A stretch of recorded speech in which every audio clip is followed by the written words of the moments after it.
Stanford University. The Human Experience. Inside the Humanities at Stanford University. humanexperience.stanford.edu.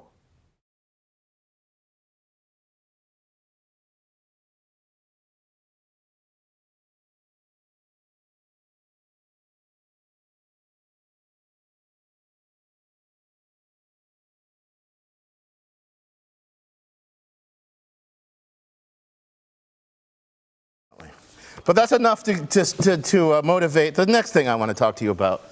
It's what I call the who am I problem. And I think a lot of this course has been about the who am I problem.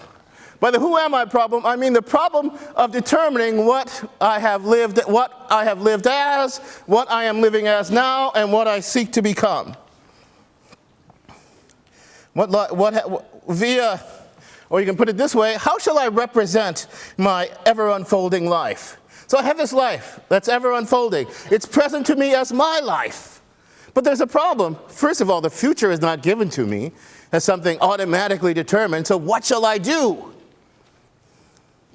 That's a problem. And notice, it's what shall I do? It's not the question from the third person perspective, what shall Ken Taylor do? Let's see, what shall Ken Taylor do? We could guess about that, but when I say, what shall I do? It's like planning my life, undertaking my life.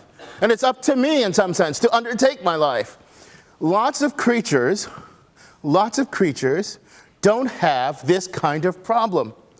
Laura Carstensen in our psychology department, who studies the psychology of aging and is one of the world leaders, says, in lots of her work, that human beings are the only creatures that we know of who represent themselves as always located in a place in an unfolding life. That is, you know how long you've been alive, you anticipate your life going on for a while, and on this line, not just do you travel this line, because trees travel this line, trees age, rocks age, but we're the only ones that represent ourselves as aging. And because we represent ourselves as aging, we have a problem.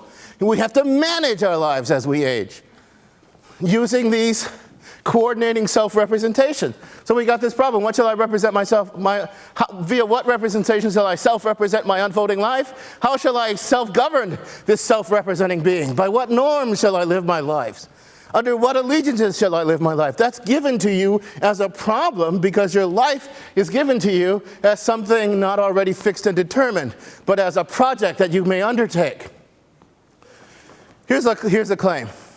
The who am I problem arises automatically, and that's why you're in this course, and that's why there is this course.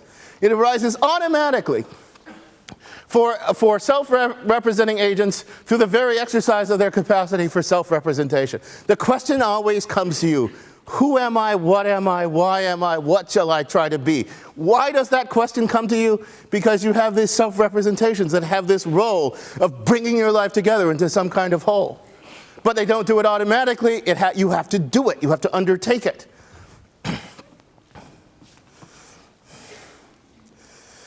So I said, in what terms shall I self-narrate my unfolding life? And this lecture of mine is called The Narrative Construction of the Self.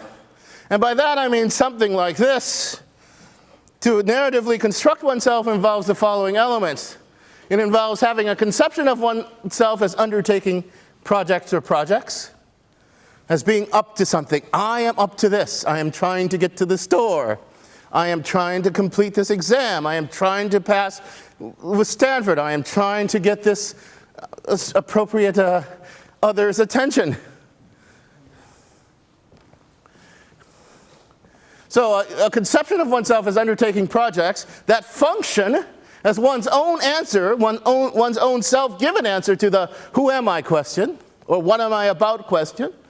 And it does so it provides that answer, when we narratively construct the self, it provides that answer by providing some greater or lesser degree of narrative unity to the self. And it does that. It provides that narrative unity, partly by locating past, present, and anticipated future episodes in one's unfolding life relative to these projects that you're undertaking. The Human Experience. Inside the Humanities at Stanford University. humanexperience.stanford.edu. For more, please visit us at stanford.edu.